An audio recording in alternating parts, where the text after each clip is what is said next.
السلام علیکم ورحمۃ اللہ وبرکاتہ۔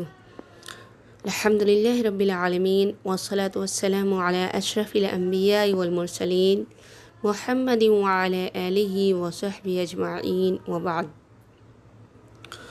قال اللہ تعالی فی القرآن المجید والفرقان الحمید اعوذ باللہ من الشیطان الرجیم بسم اللہ الرحمن الرحیم رب اشرح لی صدری ویسر لی امری واحلل عقدۃ من لسانی یفقهوا قولی۔ الحدیث الثالث والعشرون، حدیث نمبر 23۔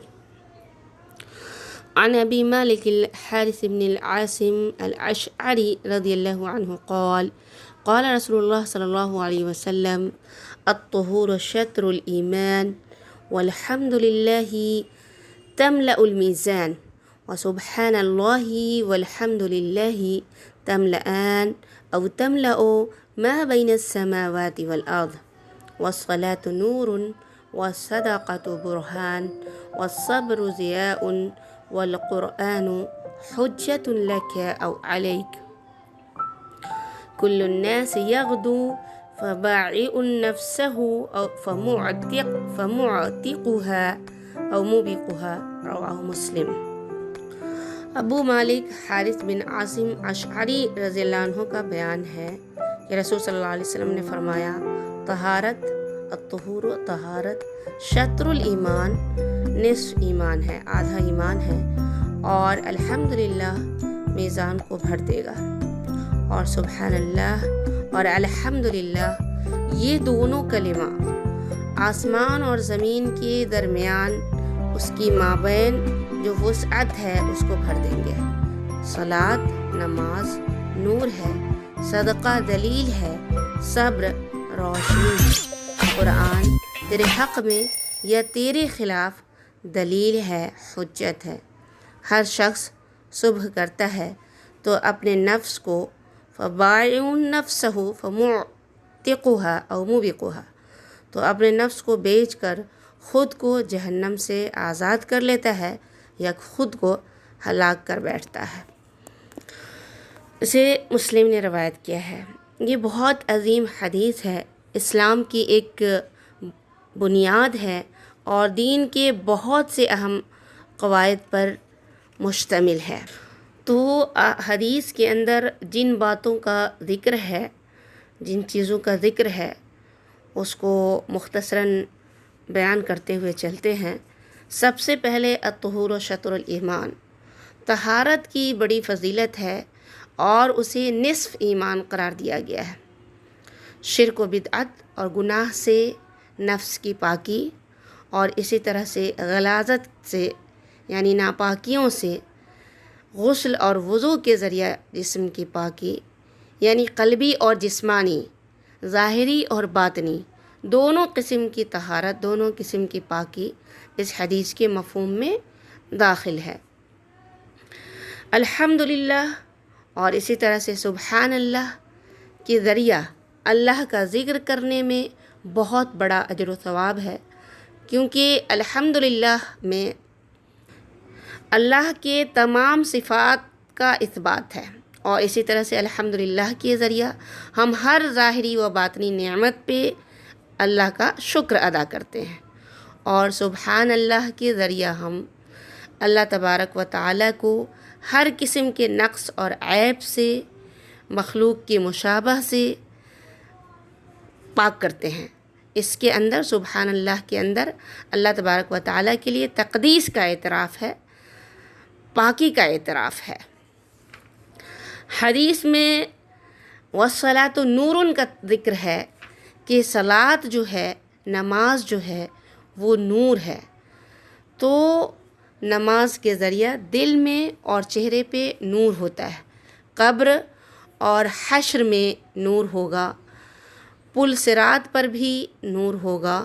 نبی صلی اللہ علیہ وسلم کا فرمان ہے، جس نے نماز کی پابندی کی اس کے لیے یہ بروز قیامت کے دن نور، دلیل اور نجات ہوگی، اور جس نے اس کی پابندی نہیں کی اس کے لیے نہ نور ہوگا، نہ دلیل ہوگی اور نہ نجات۔ اسی طرح سے حدیث کے اندر وصدقۃ و برہان کا تذکرہ ہے، صدقہ و خیرات کرنا برہان ہے، یعنی صدقہ دینے والے کے ایمان کی صداقت پر دلیل ہے، کیونکہ اس نے اپنے رب کی رضا و خوشنودی کے لیے اپنا محبوب مال خرچ کیا۔ اس کے اندر فرض زکوٰۃ بھی داخل ہے اور نفلی صدقات بھی۔ صدقہ و خیرات کی فضیلت میں بکثرت احادیث آئی ہیں۔ ایک حدیث میں ہے کہ جس دن بھی بندے صبح کرتے ہیں 2 فرشتے نازل ہوتے ہیں، ایک کہتا ہے اے اللہ خرچ کرنے والے کو اس کا بدل عطا فرما، دوسرا کہتا ہے اے اللہ سمیٹ کر رکھنے والے کو برباد کر دے۔ والصبر ضیاء، صبر ضیاء ہے، صبر کو ضیاء کہا گیا ہے۔ ضیاء عربی میں سورج کی روشنی کو کہتے ہیں، جس میں ایک قسم کی تپش اور سوزش ہوتی ہے، اس لیے کہ صبر کرنے پہ نفس پہ جبر کرنا پڑتا ہے، نفس پہ مشقت کرنا پڑتا ہے۔ انسان اپنے خواہش کے خلاف جا کر صبر کرتا ہے، خواہش کے خلاف اپنے نفس پہ جبر کرتا ہے، اس لیے اسے ضیاء سے تعبیر کیا گیا ہے۔ اللہ تعالیٰ نے صبر کا حکم دیا ہے اور صبر کرنے والے کو بے حساب اجر و ثواب دینے اور جنت کی نعمتیں عطا کرنے کا وعدہ فرمایا ہے۔ صبر کی 3 قسمیں ہیں: اللہ کی اطاعت پر صبر، اللہ کی معصیت سے صبر، اور اس کی قضا و قدر پر صبر۔ اطاعت پہ صبر کیا ہے؟ اطاعت پہ صبر یہ ہے کہ انسان اپنے نفس کو اللہ کے احکام کی پابندی پر اس طرح لگا دے کہ اطاعت مشکل نہ گزرے، گرا نہ گزرے۔ جیسے کہ صلاۃ ہے، تو صلاۃ کے لیے، نماز کے لیے فجر میں اٹھنا، اس کا اتنا عادی بنا دے انسان خود کو کہ فجر میں اٹھنا دشوار نہ ہو۔ صدقہ و خیرات کرنا، اس کا انسان اتنا عادی بنا دے کہ مال خرچ کرنا اس سے نفس پہ گرا نہ ہو، اس سے نفس کو تکلیف نہ ہو۔ تو یہ ہے اللہ کی اطاعت کے لیے صبر کرنا، اور معصیت کے لیے صبر کرنا یہ ہے کہ اللہ کی رضا کی خاطر اپنے آپ کو گناہوں اور نافرمانیوں سے باز رکھے۔